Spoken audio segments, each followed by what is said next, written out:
Hello, friends and listeners. Welcome to Truth, Lies, and Alibis, the true crime podcast from three friends sharing their perspectives from having years of 911 dispatching experience. Episode 7. Stay on the line with me. In this episode, we discuss a brave woman's quiet call to 911 and the dispatcher that helped responders find her. We talk about how this victim's courage led to the apprehension of a serial killer and gave a voice to his many other victims. Today's question: have you ever had a call where you had to tell the caller to put the phone down and just listen to what was going on? Yeah, I don't think, I know others in the room had, where not necessarily putting the phone down, but like we're unable to answer. So there was some like push a button once for yes, push a button twice for no, like that sort of thing. Yeah. But I personally myself have never been the call taker in that I can remember. I have had a call where I didn't have to tell him to put the phone down, but she had to whisper the entire time, and there were times when she had to stop talking. Yeah. And that was like whispers. A DV call, but nothing like putting the phone down. I've never had anybody have to put the phone down, but I've used the button pressing technique a few times in domestic violence calls, but the one that I use that for that I remember the most is a medical call.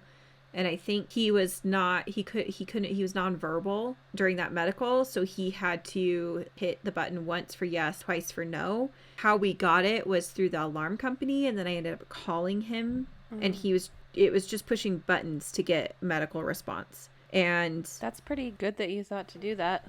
Yeah, but the alarm company didn't say anything about him having speech problems or being nonverbal or anything like that. And then when I called, he was like trying to talk, but he couldn't. So we just used the buttons to communicate. So I remember that one, but I know there's a couple of DV calls where I used it, but I don't remember anything with, hey, you need to put the phone down, or just listening to what was going on. Or I've told people, like I've definitely taken calls where I've told people, like I've told them, if you feel more comfortable, like if you think it's safer to not say anything, then you can keep quiet, just keep the line open.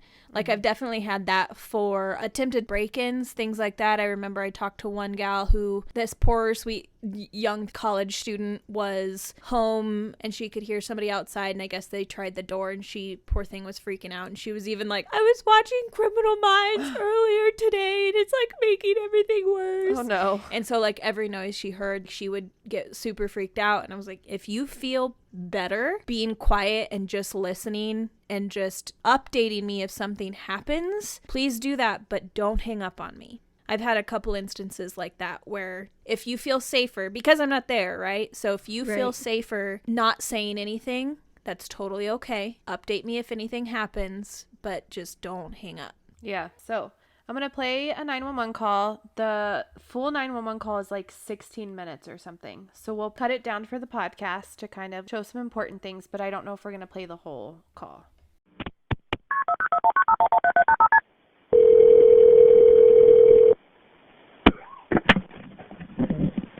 What is the address to your emergency? By the 4th Street Laundromat. What is it? 4th Street Laundromat. What's the problem? I've been abducted. Who abducted you? Shawn Grate. You said John Green? Shawn Grate.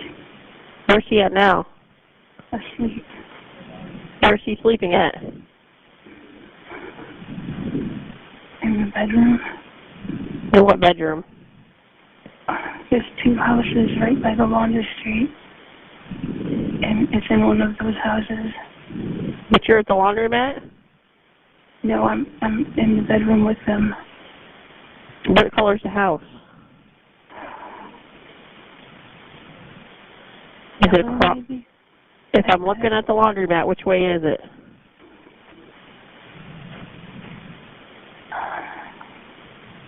If you're looking in the laundromat, it's the one on the left of the two. You don't know what color the house is? No. Please hurry. Did she have a car? No. Well, at least it So what's your phone number you're calling me from? I don't know. And you think it's a yellow house? I think so, but it's on the left. Is it an apartment? No, it's a house. Okay, does he own the house? No, he broke into it. Does anybody actually live there? I think they've been abandoned. Does he have a weapon? He's got a taser. Is he a white male or a black male? He's white. Is he like 6 foot or is he shorter than that? He's like 6'1", 6'2". Do you know how much he weighs? Probably 175. Are you injured? A little. What color is his hair? Brown. Do you know what color his eyes are? What's he wearing? Nothing right now.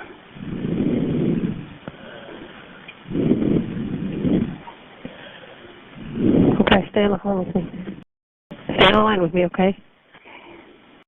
Is he still sleeping? Yes. Is there any way you can get out of the building? I don't know without waking him, and I'm scared. Is there a bathroom in the house? Well, his bedroom is closed, and he made it so it would make noise. But if you told him you had to go to the bathroom, he would do something to you? Yeah, because he had me tied up. Are you tied up now? Well, yeah, but I kind of freed myself. Is he in the same room with you? Yes. Is it his phone you have? Yes. Are they on the way? Yeah, we have officers we're sending. Please send enough. Okay, if you're worried you don't have to talk, you can just set the phone down, okay? I just need to hear if the officers find you or not. Are you upstairs or are you downstairs? We're downstairs. There's a door. There's a side door on the right of the left house, and that's where we enter. Immediately there's a kitchen right there, and then the bedroom is right off from the kitchen. Do you need an ambulance?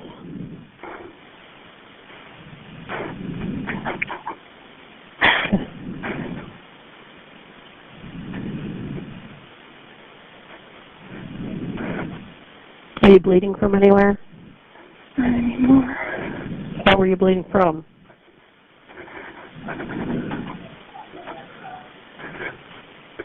You don't have to talk if you don't need to, okay?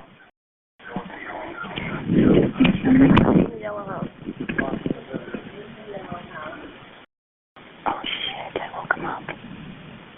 You just set the phone down.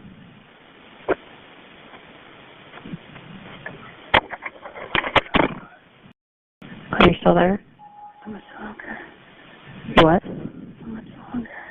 Do you hear any officers outside? No. Okay, they're in the area.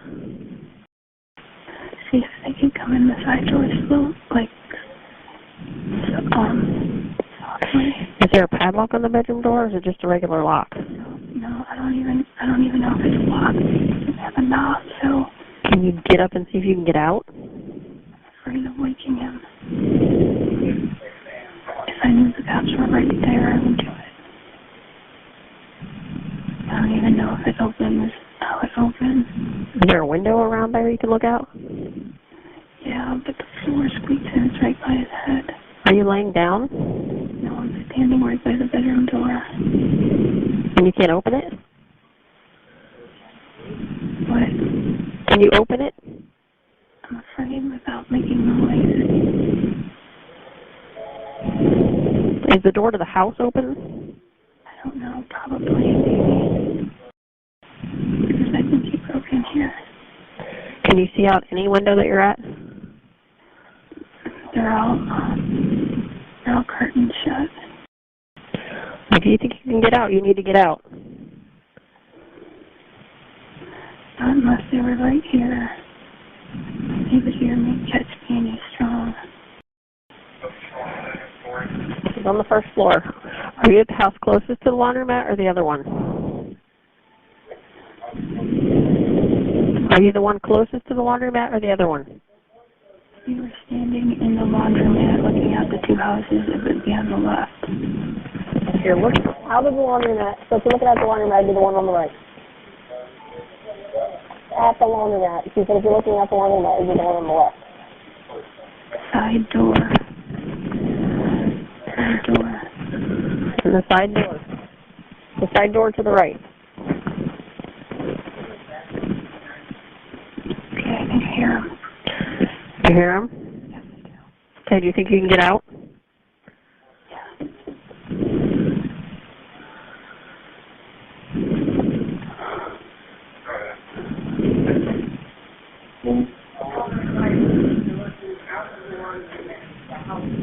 Are you out of the bedroom? Yes. It doesn't have a doorknob. You need to push. The door doesn't have a doorknob? No. Can you see them? No, have them push the door a little. He said push the door. Are they on the other side of the door? Yeah, I think so. She said have you guys push the door. There's no doorknob there. I think no. Can you get out of the bedroom? And the door is doesn't have a knob.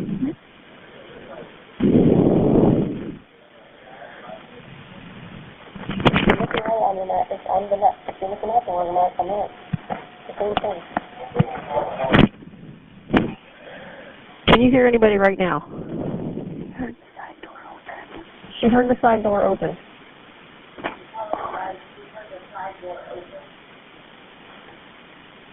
Where'd they go? I'm out of the bedroom. You're out? Okay, can you get to the door where you can see out? Huh? Can you get out of the house? Locked. It's locked. Are you at the door? Yeah, I am. She's at the door. You're on the door to the right-hand side of the house. Yeah. She's at the door on the right side of the house. She got out of the bedroom.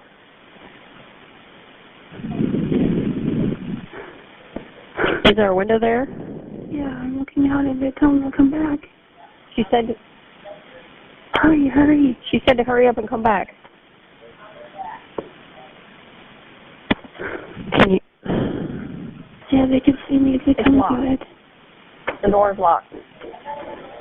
No, the bedroom door had no door handle. This one, it's locked. You can't get out. Can you unlock the door at all? Come on out. Hurry up. Get out here. Where is he? Bedroom sleeping. Still sleeping? Yeah. Okay, they have her. That was definitely, I remember the call.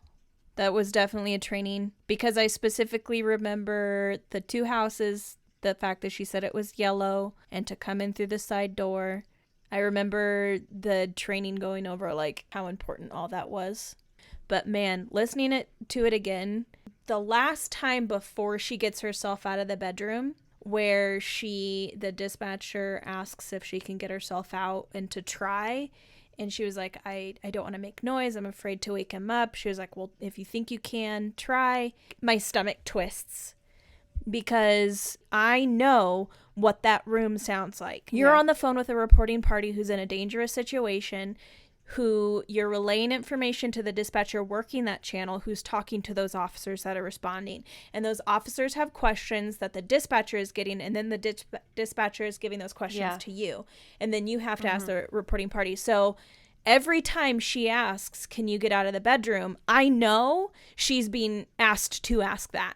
You can kind of start to hear it in the call taker's voice, right? Where she's like, she said it's the yellow house, the door on the right. Like, you were just there. She said, go back, hurry. Yeah. I've been in not those same shoes. I've been in similar shoes. So I know what that's like. And I think overall she did a phenomenal job. She did what she needed to do. She got the information she needed to get. Like a person who's never had dispatching experience may be like, why is she asking so many times? I know that situation. Like, I've been both the dispatcher and the call taker on that. My officers want to know this again. They want to ask if we can get her outside, if she can get herself outside again. I know what that room sounds like. And she did such a great job handling that. I think that dispatcher did a phenomenal job. She asked all the questions that needed to be asked. The biggest thing for me is that she understood that when that reporting party got quiet, It was for a reason. It wasn't because they were ignoring her or they just didn't want to talk or they were frustrated. Like, she understood that the moment she wasn't talking was because she was afraid or she was trying not to make noise, and the reassurances were huge, right? Like, in training, we always tell our trainees that reassure your caller that help is on the way. Reassure your caller, like, always give those reassurances that, you know, like, they're doing a good job, or to keep doing CPR, and you're counting with them and you're reassuring them, like, oh, okay, my ambulance just turned onto this street, or my officers just turned onto this street. They're 2 blocks away from you. So her reassurances were like, it's okay if you don't want to talk. It's okay if you can't. And then the most important thing was, if you need to put the phone down, put it down, but leave the line open. Huge, right? Like, what a great sentence to tell that reporting party. Hey, if you can't talk, just leave the line open so that I know my officers have found you. Yeah. So I think we've all been in that situation, whether we're the call taker or the person dispatching, where the officers can't find it, right? Or like, they found it, but they drive past it or whatever. And you're like, no, you need to turn around. No, it's here. No, you need to go back. Or we've always had that moment, and in seconds matter, right? I don't know how many times that sentence has come out of my mouth. Seconds matter. I still think that dispatcher did a really great job. Not only is she relaying information to the other dispatcher, but she's relaying, like, she's taking information, but also relaying information back to that reporting party. She's listening. Well, and she was so calm the whole time. You know what I mean? You could tell the little spots where she was getting a little bit more like, hurry up, but she was calm. Yeah. That's huge too. Like, she's actually giving her full attention and listening to what is happening on this phone line. She can still hear everything that's going around her in the center and communicating with her dispatchers, but she's focused and giving her undivided attention to this person who's truly in a crap situation. I thought she did great.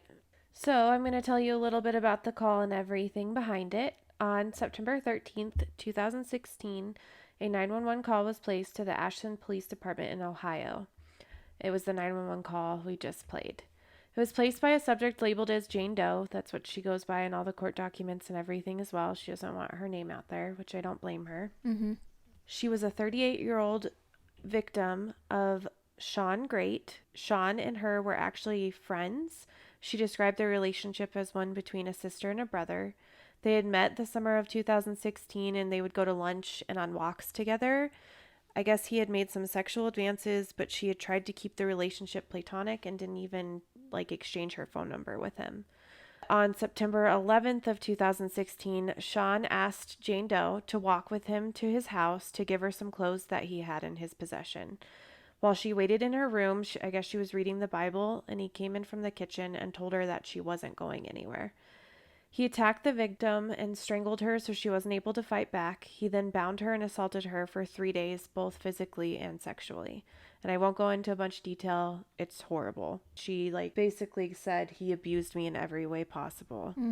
And then on September 13th is when he was sleeping, when she worked up the courage to get his phone and make that phone call, which I have to say was so brave. Yeah, of her. 100%. So brave. Yeah. Hands down. Because it's got to be. To be held captive for 2 days and to go through the abuse she had been through. And some of the stuff I read, it said he had tied her up in various ways, even one way that would strangle her if she moved around too much. He's just a sick individual. And for her to take that chance and to make that phone call, she did a great job. She also did so good at staying calm and giving the information. Doing as best she could.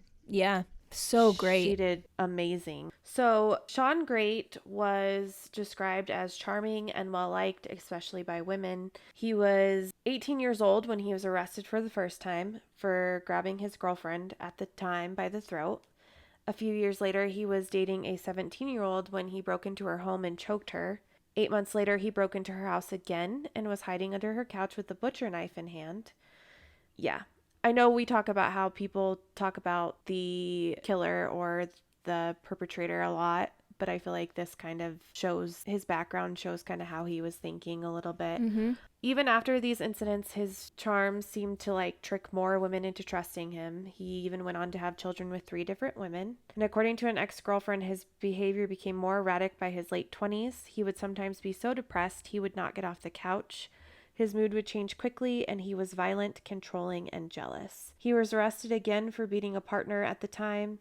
He had hit her multiple times in the face and again had grabbed her tightly by the throat, and he only got 180 days in jail for this offense. Why? 128 days for that? Are you insane? 180. But Sorry, still. but shit. Sorry. Yes. So he only got 180 days. After this, he jumped from relationship to relationship and used women to take care of him. In 2015, Shawn murdered Rebecca Lacey, who was found on March of 2015. Her death was ruled an overdose. However, after the 911 call we just played, authorities would come to learn that Shawn Grate had murdered her, and she was his first known victim. There was also another victim in 2015 named Candace Cunningham. She had lived with him before she was murdered. She was 29 at the time of her murder. Candace Cunningham was. They found her body hidden in the woods behind a house, and it was after Shawn Grate confessed to the murder and took the police there to the body, so they didn't even know where her body was until he confessed and took them to the body. Was she, like, reported missing? Like, did they even know who this girl was? Do we know? So Candace Cunningham was his previous girlfriend, which is why she lived with him. She had issues with drugs when she told her mother she was moving to North Carolina, and then her mother didn't expect to hear from her for a while. But she had dated Grate earlier that year, and I guess they had posted on Facebook that they had been married. This is all according to True Crime Edition. Then she went missing, and obviously he had murdered her. After he told them about that body, then he told them about the Rebecca Lacey who he had murdered.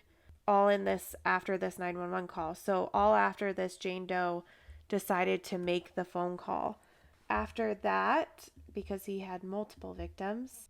So if she hadn't called 911, she'd be dead. Yeah, she would be dead, and more people. And possibly, yeah, and more. they wouldn't have found these bodies. More about Rebecca Lacey. She was discovered in the wooded area off of a county road, but they thought it was an overdose because she also had a history with drugs. And at the time when it was reported, her disappearance wasn't taken seriously.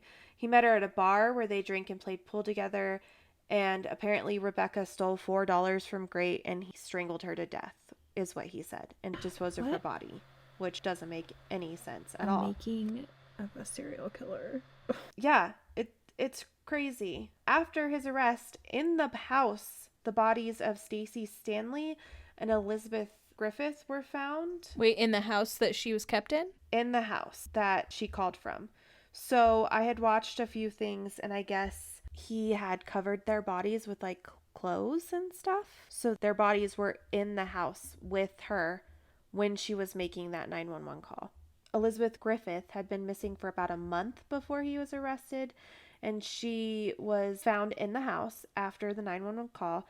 She was also strangled. Stacy Stanley had been reported missing the week before he was arrested, and her body was found in the house. She was also known as Stacy Hicks. She was also strangled to death.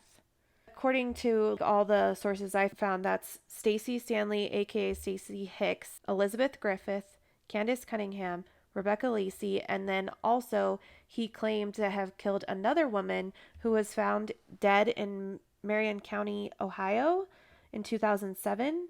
She remained unidentified for 12 years. He told them that he thought her name was Dana. Later, they would identify her as a lady who was from Louisiana, and she was probably, or they believe she was the first victim, and she was a 23-year-old mother of 2 small children, and she was selling magazines door to door when he killed her. Her remains were discovered in 2007 in a field off of Victory Road, north of Marion. At the time, her significant other and the 2 daughters told them that they last had contact with her in May of 2006. just to think about what could have happened to that Jane Doe if she hadn't made that 911 call Yeah. is like shocking. Well, Yeah. he It's definitely goes crazy. for vulnerable women, women with addiction issues, women with low income. How many people are going to report them missing because they think it's just another like addiction issue? I know he confessed to these murders, but it makes you wonder if there was other victims too. I mean, at that point, he's got to be thinking, like, what do I have to lose because I'm going to go to prison for life anyway, or be facing the death penalty. But, like, I don't think That's for that sure. those are the only... I just don't think that any serial killer will ever give up everything because because they've got issues, right? Like, they're going to hold something to keep for themselves. It's sad to think about, too, that, you know, we've talked about before the, like, escalation of how these people's minds work. Before he started strangulating and killing these women, who knows how many have been sexually assaulted by this guy. You know, his victims are not just the bodies that are left behind, but actual surviving victims that are scarred because of this man. Well, definitely hit the mothers of his children too. Yeah. And those children that he has, you think about them too, they're victims in all of this too. Again, here we are talking about mental health and how it affects situations like this. He had multiple offenses that he should have served more time for, in my opinion. Yep. And he was let out to do the things he did and to get away with it for so long. I mean, he had obviously gotten to a point where if he had 2 bodies in his house already, he was starting to like escalate where it was becoming more and more frequent. And that also is terrifying. I just thought I picked this story because the bravery of the 911 caller, the calmness of the 911 call taker, and then the crazy story about how he got away with what he got away with for so long. I didn't know about the additional to this.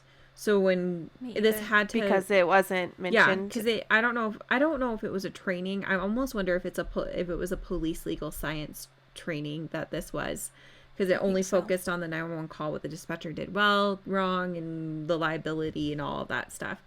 That I did not know the extent. I didn't know the full background to this guy. I didn't know the full background that he was actually a serial killer. Yeah, I didn't know any of this. So all of this has been like kind of a mind blown moment where had that been like included in that training, how much more of an impact would have it had on everybody, right? So for the trials, the grand jury indicted him on 2 counts of aggravated murder and the deaths of Stacey Stanley and Elizabeth Griffith and the kidnapping and multiple sexual assaults of Jane Doe. He was indicted on 23 counts, all first, second, or third degree felonies, including lesser charges of breaking and entering, burglary, and tampering with evidence. He was represented by a court-appointed attorney, and he entered a plea of not guilty on all charges, reason being not guilty by reason of insanity. Oh, okay. Well, you might need some therapy, bro, but I'm pretty sure you know what you did. I agree. He was also charged in the deaths of his former girlfriend, Candace Cunningham, and Rebecca Lacey. Then eventually was charged in the death of Dana Nicole Lowry. On June 1st, 2018, he was sentenced to death. And prior to his sentencing, he spoke about his fear of the death penalty. He also told police officers, and this is a quote, "I would have loved to have been able to do a lot, but I know I wouldn't have been able to get away with it." What a sicko. Are you kidding me? I would have loved to have been Not only able was he to caught, do a lot. but So like so he wanted to do more than what he had already you just done. murdered wasn't good fuck you, enough buddy. for okay. Wow. Just think it speaks a lot about him as a person. And I just was shocked that he said that that's what he had to say about it. God, it's so mind-blowing that we've talked on it before, so I don't want to hound on it for too long, but the difference in rationale, that's okay to him. That's what he wants. He wanted to do more, but he knew he wouldn't get away with it. What? The difference in somebody's brain and what they have going on, the fact that that's rational and that's okay to them and they don't see how that's Part of me wrong. wonders is he's caught, right? So he's caught. He's facing all this stuff. Sometimes I wonder if they're saying wants that to just for shock them shock more. value. Just to say it, to get a rise, to get that reaction, because they can't, you're right, like they can no longer go out and commit these crimes, right? They can no longer go out and be a terror to the community, but they can get off on your reaction to the horror that they wanted to inflict. And if you look at his pictures, like, you can go look at them online. I think we as a podcast have decided to share the victim's pictures, but he just doesn't look right. You know how you can kind of just look at someone sometimes and you're like, he just looks a little bit different. Like, it's that blank stare he has, that 1,000-yard in the trial stare and stuff. Yeah. It's like he doesn't have any emotion. It's He just doesn't. no. And I just think you guys were saying he picked vulnerable women, and he knew how to find victims, and oftentimes sickos like this do. And I just feel so sad for his victims, and I just feel so amazed by the 911 caller. Yeah. Yeah. You hear that so often in situations and cases like this where the perpetrator, the murderer, the serial killer, all of the above, is quoted as being charming. Yes. Because and I feel like I had it explained to me one point in time long ago in one of my psychology courses. It's the fact that they're able to, because they're pretending so often, because they don't function the same way, so they're functioning differently, they're able to mimic and pretend so well that they can fill whatever roles these women want them to be. They know exactly what to tell them. Yes. Yeah. They know exactly what to tell them. So what one victim might need to hear, they can latch on to that. And then the next victim, they'll find something that works for them. They're constantly changing because there's no baseline there. Yep. Because they're faking all of it. So all of it's fake except the violent need that they have. That's the only thing that can scratch this perverted itch. Yep. I just think about my ex-husband and how he was. I know I bring that up, but he was so good at manipulating everyone around him into believing that he was a good guy and to show them and tell them the things that they wanted to hear. And they're so good at that. And it's scary how good they are. Yeah. That's the interesting part about this kind of population. What is so different in their brain from what, in quotes, normal person? What they don't have empathy, and they don't have the compassion, and they don't feel the same way. Or like, are we ever going to make strides in neurological development and in how the brain works, or in mental health, where we're going to be able to identify like why people end up, I'm sure all of this stuff plays into it, but is it really the environment that they grow up in? Or there's serial killers out there that grew up completely in like really well, like normal, again, quotes, families, and they ended up being these awful people. Is there something in the water, or what's going, like, how does that work in the brain? Nature versus nurture has been in psychology for so long. I mean, they're still talking about it. In my personal opinion, it's a combination of both. I because agree. like you said, you have examples on both sides of the spectrum of it all. You have these perverse serial killers who come from loving families, and then you have the same sort of sadistic, violent perpetrators who come from really bad family backgrounds. So you have both that spectrum, that it's not just a black and white scenario. Mm-hmm. And I think for the most part, that's the consensus. But, we can only figure out what technology we can come up with allows us to. They do have like studies about like brain scans and stuff on psychopaths, sociopaths, that kind of stuff. And they do say like their brains are different. And I think that's what's so fascinating to like people who like me and Kylee are into true crime like so much. And then there's Jess, who just likes to come along for the ride. I'm just here for the ride. I mean, the brain is fascinating. It is. The brain, personality, rationalization, everything that comes out of our brains, it's mind-blowing. Mm-hmm. No pun intended. I was just so enraptured with it all. And then that subculture, that deviant culture of these people that make these choices and have this drive and this passion for something so awful. Because there is a very clear, different way of thinking. Yeah, it's terrifying. And we do need to study that to be able to hold people more accountable, so they can't just use insanity pleas and things like that, because they may not think the same way, but they are rational in their own thinking. Yeah. Just because a quote unquote normal rational person wouldn't do it and thinks that's wrong doesn't mean they don't think it's right. And they still need to be held accountable for that. I agree.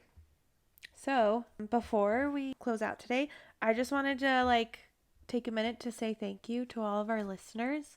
We've got tons of United States listeners. We've got some in Canada, some in Denmark, Australia, Spain, Germany, United Kingdom, India, New Zealand, which we were all nerding out about. Thanks, New Zealand. And Chile. So I think it's pretty awesome. Yeah, it's super cool. Thank you, guys. Thank you. Thank you for listening, and we hope that you like it and will share with your friends. Thank you for listening. Additional information for each case can be found on our website, truthliesandalibis.buzzsprout.com. New episodes will be uploaded every Monday. Find us on Facebook and Instagram at Truth Lies and Alibis.